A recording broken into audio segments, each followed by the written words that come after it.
Good evening and welcome to a special alliteration of the FCS National Championship game here in year number 5 of the FCS Dynasty. As when we first started to go ahead and start this journey here in year 5, there were 119 teams with a true shot to win it all. Now it's down to 2. Western Carolina and Sacramento State, they meet here today as both teams get ready to go ahead and take the field now between the Western Carolina Catamounts and the Sacramento State Hornets for this national championship game. Hope you guys are excited for today's episode, man, because if you are, make sure you go ahead, smack that like button, hit that subscribe button as well, as we are not too far away from getting things underway. The wait is officially over. The FCS National Championship game getting ready to go ahead and get things going. As it looks like Sacramento State, they are going to defer to the second half as they will go ahead and kick things away to the Western Carolina Catamounts. Should be a fun one. Gonna be absolutely electric as we go ahead and get things officially underway, as it looks like we gotta run right down the sideline, and it will not take long before Western Carolina takes the lead here in the national championship game. The Catamounts are gonna score a 97-yard touchdown. That's Desmond Moore able to take it back. So now we get things back here with Sacramento State. We'll see if they can understand what they're able to do, and we'll get the starting lineups going for the Sac State offense. So we take a look at the Sacramento State offense, and it is mainly engineered through the air, and the main maestro is the senior quarterback, Corey Hall, who's a second-team all-conference nominee. Definitely a gunslinger, but also got some key guys in the backfield to watch as well. Second-team all-conference Willie Hendricks knows how to make the most of his opportunities, and CJ Bonds, he can be a good receiving threat out of the backfield as well. As for this receiving core has some good weapons. Jacob Hill is definitely one to watch, somehow not an All-American, but he is a first-team all-conference nominee, as is Travis Taylor, who is a senior tight end. Not to mention Kelvin Espinoza certainly has that explosive ability to break the big plays at any given moment. But none of that matters if you do not have time to execute your concepts, and this offensive line certainly provides it. It's a very experienced group that has 5 seniors starting on the offensive line here tonight, as 2 of them are All-Americans, Chad Rogers and Donnie Porter. Not to mention Larry Meyer, Corey Pugh, and Mike Paris. Those 3 guys, they can also do more than just handle their own here as well. So Sacramento State will go ahead and try to respond to what Western Carolina just did, as Corey Hall is going to line up at the line of scrimmage. He'll drop back the pass, and he's going to not avoid the pressure, as he is going to be brought down by Ed Jacobs, the sophomore. Able to get a big play early in the game and forcing a 3rd and 18. How will Corey Hall complete this first down? He's going to look towards his trusted receiver, Jacob Hill, who's able to make a guy miss down the sideline. The 30, the 20, the 10. Now it's going to be brought down from behind at the very last second. Derek Powell, the junior corner, possibly saving a touchdown. But a big-time play there by Jacob Hill, able to evade the initial tackle. Just did not have the gas in the tank to try to bring him down. So now, 1st and goal from the 8-yard line as Corey Hall tries to even things up right away and looking for Kelvin Espinoza.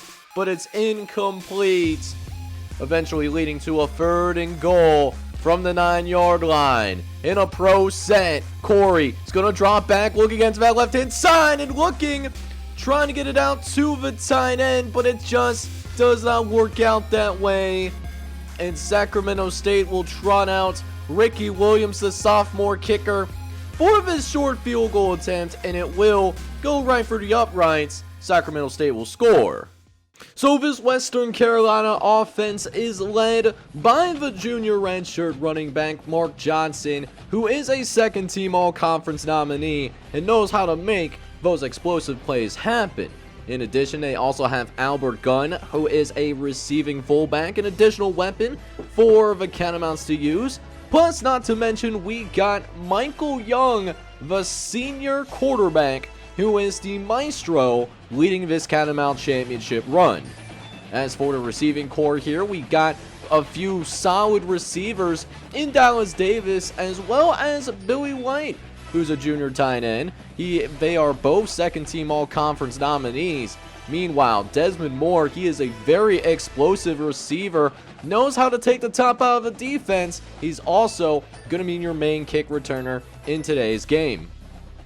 Finally, for the Western Carolina offensive line, this is not as big of a accolades group as Sacramento State's is, but they can get the job done. Mainly, Adrian Barrett is someone to watch as he is considered the best offensive lineman in the country. There's a couple of other all-conference guys in Mike White and Ryan Johnson. Rounding out your group is Jeff Miller at left tackle and Tim Nobles at right guard. This is also an extremely experienced group. So Western Carolina gets back onto the field after special teams help them take the lead. We'll see if their offense can go to work as well, as Michael Young is going to actually hand it off to Mark Johnson up the middle and runs right through the hearts of the Sacramento State defense as the junior redshirt gets his first carry of the ball game. That goes for a gain of 14 yards.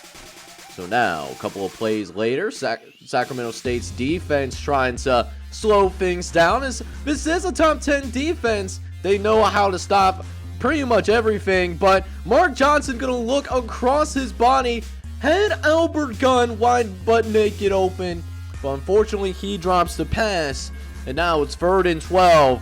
Michael Young is going to need a little bit of time. Can he get it? He does. Looks over to the right hand side, and it's going to be caught, but they'll have to punt it away. So just like on the offensive side of the ball, the trenches matter the most, and defensively, while the Catamounts are young, they have a very talented group.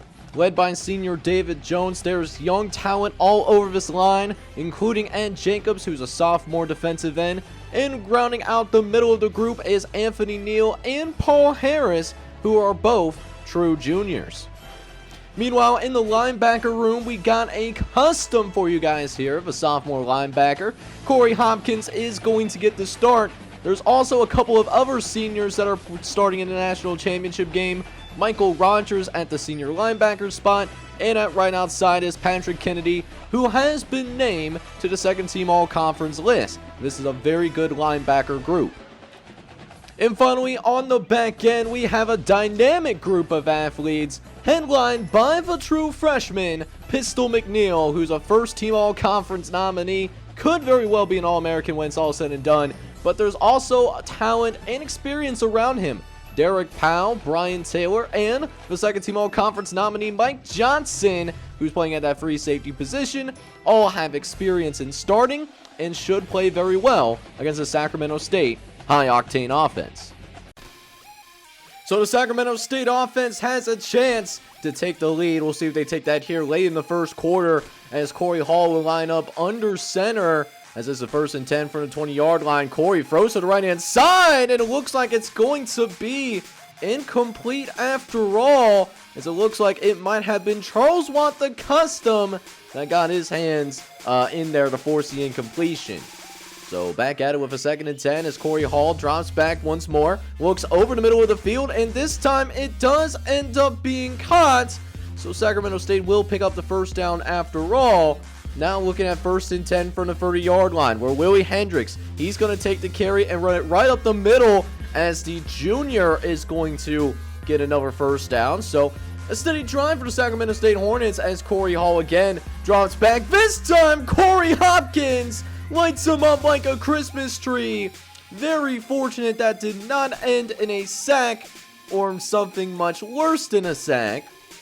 However way, Corey Hoff is off to a pretty rough start here, 2 for 8 for 86 yards. Not what you want to see from your senior quarterback playing in his final college game, as he'll try to set up the play action. Corey starting to run out of time, though, fires down the right-hand side, and it's going to be broken up by the senior, Brian Taylor. And that will force Sacramento State to go to his 3rd and 10. Corey drops back, looks over the middle of the field, and it's caught! It's going to be caught by Brad Davis, who plays corner, but occasionally comes in as a receiver too. He's able to make an impact on the offensive side of the football. As now, 2nd and long coming up. Corey going to throw, trying to get it out to Jacob Hill for the last play of the first quarter of action, but it's incomplete. And we do have ourselves a pretty close game after 1 quarter. So now picking things up here in the 2nd quarter of action and picking right up on a 3rd and 8. Corey Hall is going to line up under center yet again. Has a clean pocket to work with, fires down the right-hand side. He was looking for one of his receivers downfield, but access is going to be denied by Brian Taylor. And the Hornets are going forward here on 4th down. Corey under center. He's going to drop back. He wants to go for it, and he's not going to get it. And a missed throw to Calvin Espinoza finishes the drive. However, Western Carolina cannot take advantage of the turnovers on downs. So Daryl Booker, the sophomore punter, will punt things away, and Sacramento State, a little short, we get the football right back, and it lands into the hands of Brad Davis, down the sideline, breaks a tackle, gets away from one defender, another one, he's still on his feet, and he's in the end zone. Touchdown, Sacramento State, and the Hornets staying right back. They're gonna take the lead on the Western Carolina Catamounts. Now, for the Sacramento State defense, it is headlined by what they got on the defensive line, because I'll tell you what, this is a very scary group. Guys that include 3 first-team all-conference nominations that are juniors and seniors, and their only second-team all-conference guy, Joe Williams, he's just a true freshman, so they could provide some significant problems for the Western Carolina offensive attack tonight. And that talent is certainly spread into the other parts of the defense as well, as Anthony Subar is a first-team all-conference nominee. He'll start at left outside linebacker. But some other experienced guys here as well, as Brent Rogers at middle and Matt Wood at the right outside linebacker, have played a lot of college football. They will certainly not be rattled very easily here tonight. But they certainly have a very young group in the secondary, as they have 2 underclassmen in Tamba Maska, who is one of your guys' customs, by the way, and Brian Burrell, who is a true freshman. Granted, he's a first-team all-conference guy, but they have some great mentors in Brad Davis, the senior first-team all-conference nominee, and Marcus Johnson, the junior safety, who was named to the second-team all-conference list.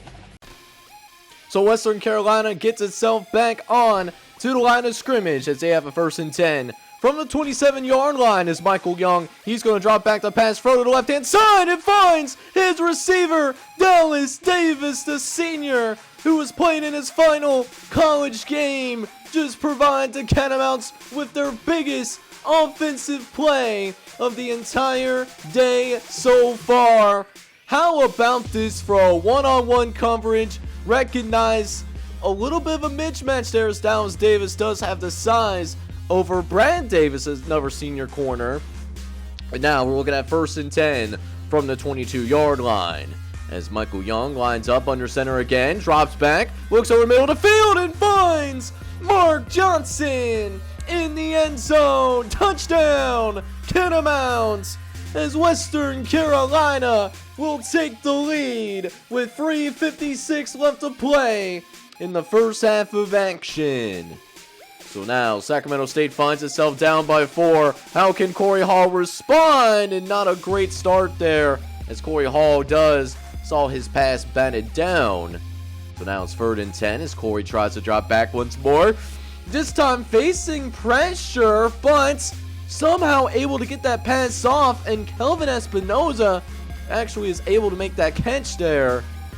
So again, a 1st and 10 for the Sacramento State Hornets. This one from the 31-yard line, as Corey looks over to the right-hand side. He finds his tailback, Willie Hendricks, who picks up the 1st down. And will be brought down by Corey Hopkins.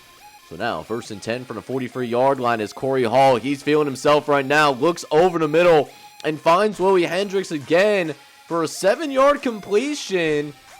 And Corey Hall, he's in a little bit of a rhythm right now. He's got 3 consecutive completions. We'll see if he makes it 4 in a row. After the play action, looks to the right-hand side, and it looks like Trent Taylor will make that catch. Actually, they will call that a completion.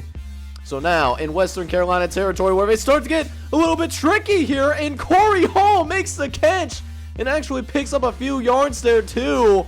However, Mike Johnson will be there to line him up for a 5-yard gain, as Corey Hall might have taken a little bit too much of a shot there, because on the very next play, Western Carolina middle linebacker Michael Rogers, the senior, able to get a big-time play that will set up the Catamounts in Sacramento State territory as well. So we'll see if the Catamounts can capitalize off this interception. As a couple plays later, Michael Young will drop back the pass, and he gets it out to their receiver, Billy Light, the tight end, able to make a play there. He's still got 1 more year of college experience left after this season, but making a good play there. Is now 1st and 10 from the 30-yard line, as Young looks to the right-hand side, trying to get it out to Desmond Moore, but it will be knocked away. So that will be considered an incompletion. We'll see what the Catamounts come up with here on this 2nd and 10. As Michael Young drops back, looks to the right-hand side, fires, able to find his receiver again, and that will be a 1st down for the Catamounts. They will, however, use another timeout. They will have 1 timeout left to work with, but they are going to be in the red zone, though. A chance to make this a 2-score game. However, Sacramento State is not going to make that easy at all, because Joe Williams, a true freshman, lights him up like a Christmas tree. And now it's 3rd and long, and it's going to be yet another sack. This time, it's one of the corners, the junior. It looks like Jarek Powell able to come in there and blow that entire play up.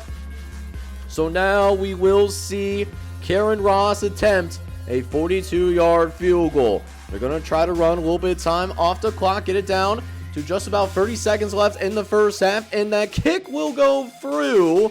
So that will extend the lead for the Catamounts. And that will indeed take us into halftime. Well, Western Carolina carries a 1-possession lead over Sacramento State. Alright, so welcome back to the 2nd half of action here, as Western Carolina does have the football. Sacramento State did have a 3-and-out to start their 2nd half, but Michael Young does not do any better. In fact, he does a little bit worse here now, as that is going to be intercepted by Anthony Bell, who makes a massive play here in the FCS National Championship game, as Michael Young was somebody trying to throw this up in the coverage, looking for that senior, Dallas Davis, and just did not put enough on that ball. However, Sacramento State also cannot capitalize. They go 3-and-out on their next possession. So now, 3rd and long from the 11-yard line is Michael Young. Drops back to pass yet again. He looks over to the left-hand side, and it's intercepted. This time, though, Sacramento State, they will not be denied, as Brad Davis, the senior corner, carries it into the end zone. And just like that, we got ourselves a tied ball game. 17-all here in the 3rd quarter. How does Michael Young shake it off? Does he got it like a Taylor Swift song? And maybe he does. Good throw to the right-hand side to Dallas Davis, as he makes his 2nd reception of the ball game. Able to throw it over to Custom Tim Amaska. As now, 1st and 10 from the 49-yard line, as they try to get a little bit creative with the halfback throw, and Mark Johnson nearly threw an interception himself. Very lucky that the Catamounts have the football right now, as they look over to the right-hand side, finds his receiver yet again, and it's going to be a 1st down. But a little bit of a loss for the Catamounts, as Desmond Moore on one of the shorter plays ends up getting shaken up, and he has a concussion. So Desmond Moore's national championship and possibly his college career, it's going to come to an end here a couple of quarters early. So we'll see how Western Carolina adjusts without their number 2 receiver. 3rd and 4 from the 34-yard line. Do they go back to that running game? And they do, but except it's going to be a different run, trying to get Billy White involved in the running game, but just simply not fooled is the senior Christian Jones, who's played a lot of college football too. And the Catamounts are going to go for it here on 4th down. Michael Young in under center. He's got time. He looks over to the left-hand side. He's got a receiver down the sideline. And how about this kid right here? Cumbie has made a big impact, really stepping in for the senior Desmond Moore. And he's been a go-to target today for the Catamounts, as they're now back into the red zone, and they are a very good red zone team, scoring on 80% of their red zone possessions this season. But that is going to bring it down a notch, though, as Brent Davis is going to get his 2nd interception of the game. Brent Davis, more than determined in his final college game of his collegiate career. He wants to win a national championship badly. And now we'll see who Sacramento State's offense can do its job. Corey looks over to the left-hand side, tries to dump it off to Willie Hendricks, but just not a good throw there for Corey Hall, as he has really struggled in this game. 8 for 28 is his stats so far. It's been a rough one. So now, 3rd and long for Sacramento State as they try to keep the drive moving, following the Brad Davis interception. As Corey Hall has some time, he actually wants to go deep, and no, he's gonna find somebody. Not exactly what he's looking for, though. He'll find the true freshman, Pistol McNeil, as a true freshman will have himself an interception here in a national championship game. And again, the Catamounts take over at the 43-yard line.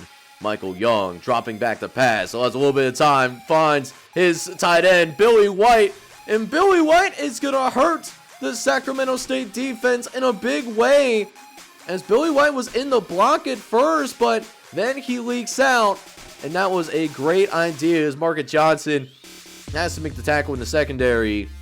So the Catamounts in good spot right now as Michael Young again throws to the right-hand side and again connects with Billy White, as that will cement Michael Young over 200 yards on the day here in the passing game. The Catamounts have been able to do quite a bit thus far.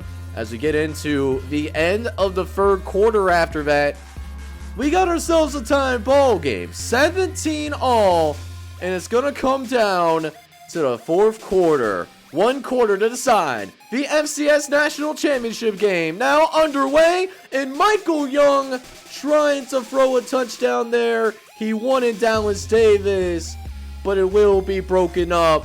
Davis beside himself, wanting to get that for his quarterback so badly. And the Catamounts, they will just decide to take a 37-yard field goal. Karen Ross did make his 1 kick earlier before the end of the first half. This will give the Catamounts the lead, and sure enough, he gets it straight through. Karen Ross is absolutely excited. And now Sacramento State is down by a field goal. This is where legacies are made. What does Corey Hall's mark want to be? 1st and 10 from the 12-yard line. Throws over the middle of the field, and it's going to be a 1st down for the Sacramento State Hornets, as it's been a tough day for Sacramento State. Under 200 yards of total offense so far, and mainly they've shut down this passing game. We'll see if Corey Hall can finally solve the puzzle, though. Hall dropping back, looks over the middle, and he will dump it off once again, and that will be a 1st down for the Sacramento State Hornets there, as Corey Hall gets him down to the 27-yard line. It's been a steady drive thus far. Next play, looks like it's going to be another passing play for Corey Hall. Does run a little bit low on time here, but he does find himself some Jacob Hill, who makes his 1st catch since their 1st drive of the game. It will be for a 7-yard reception, as Western Carolina puts in 5 defensive linemen. They're still going to pass the football, though, and that is a great mismatch, taking out but 5-2 makes them much more vulnerable in the secondary. And now Sacramento State is in Western Carolina territory. But they do have a third down that they need to convert, and they're going to rely on the fullback to do it. That is CJ Bonds. They'll run it right down the middle, and now in the 31-yard line, one more first down could put Sacramento State in field goal range. We'll see if they do just that, and this will not help. Willie Hendricks gets absolutely torn apart by Charles Watt, the true freshman, who's not in the starting lineup. But man, has he shown up to play today. 3rd and 11 now as Corey Hall tries to throw over the middle of the field, and CJ Bonds could not corral it in. And Sacramento State is going to grow some cojones. They're going for it here. 4th and 11. They don't trust Ricky Williams to make this kick. Corey looks over the middle of the field, has a guy. Oh, he had Travis Taylor. Just could not put it on the money. And now Michael Young with a chance to possibly ice this game, as Young looks over the right hand side, gets it out to Mark Johnson, and Johnson will pick up the first down. And they're going to start thinking about running this clock some. Sacramento State having to start using their timeouts. This becomes a major 3rd and 10. Young throwing for the first down marker. It's incomplete. It's going to be broken up by Tamamaska. And Sacramento State will get at least one more shot to either tie or win this game. 1st and 10 from the 20-yard line. Could be the last possession of the season for the Hornets. Corey drops back. He's going to get his. He throws his ball. It's going to be picked off. And not only is it going to be picked off, it's going to be taken all the way back into the end zone. Touchdown, Western Carolina. And the Catamounts, they could be looking at their first national championship here in this series, unless Corey Hall can pull a miracle with 1:33 left to play. But of course, it does look like we might be staring at a national championship for the Western Carolina Catamounts, as thanks to this interception by the senior Mike Johnson, that will seal the deal for the Western Carolina Catamounts, as they will win 27-17 for year number 5. Your Western Carolina Catamounts, they will indeed be your national champions at the FCS level. So guys, this was a very competitive national championship game. Even though there was quite a few turnovers, it was a little bit on that sloppy side. But we got a more competitive national championship game than last season, and that's all I can possibly ask for. Now with that being said, we'll go ahead and check out the stats real quick for both teams. And first, we will start off with the runners-up in Sacramento State. Corey Hall in his final college game, he was not very good in this one. Was 15 for 44 for 196 yards, had 0 touchdown passes and 4 interceptions.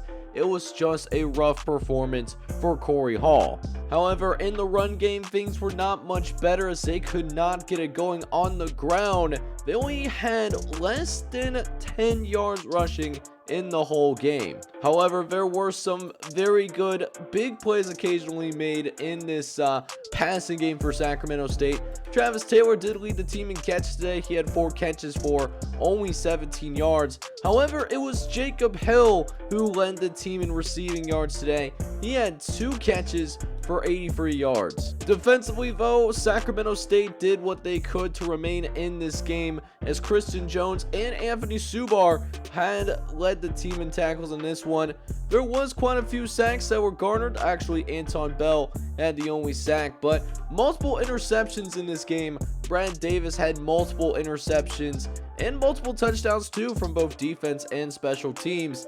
Anton Bell was also able to garner an interception too.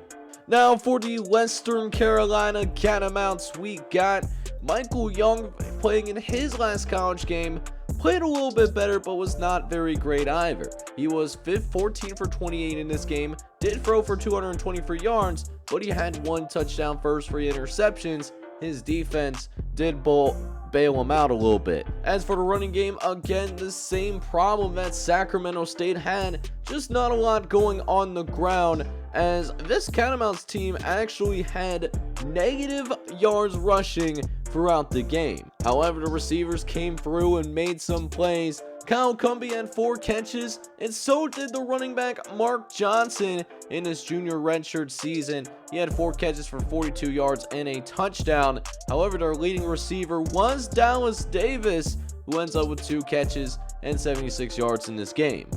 As for the defense locked things down when it mattered the most, and that's courtesy of the three-headed monster of Ed Jacobs, Corey Hopkins, a sophomore custom, as well as Brian Taylor, who played in his last college game as well. In addition, we did see Western Carolina get after the quarterback a little bit better. They controlled the trenches more on the defensive side of the ball, and Jacobs had multiple sacks in this game, as did Gerald Forte, the sophomore quarter, standing at 6'1". So 3 sacks in total for the Western Carolina Catamounts. However, the biggest story in this one was their ability to intercept Corey Hall today and Pistol McNeil. He was a big force in that. He had 2 interceptions and will be living in the nightmares of Corey Hall. Scary thing is, he's just a true freshman too. Also able to force some turnovers is Michael Rogers, the senior middle linebacker, and Mike Johnson, who's a senior free safety. But it was certainly a really fun time following the journey of multiple teams through this FCS Dynasty. We started this year with 119 teams with the opportunity to compete for a national championship. And now that title has been crowned, Western Carolina will be your national champions here in year number 5, doing so as the number 9 seed in the FCS playoffs. But next season, we get to that daunted offseason to see if Western Carolina can maintain that dominance, or will we see new top dogs rise to the occasion and prevent a possible repeat. We'll find that out and much more in the next episode, as we will have the Season 5 offseason recap. But I hope you enjoyed this special presentation of the National Championship game. And if you did, make sure you go ahead, smack that like button, hit that subscribe button as well. If you do happen to be brand new to the channel, this is John J Gaming on the mic signing off. Hoping you guys are all out there having a good one. Take care, everybody.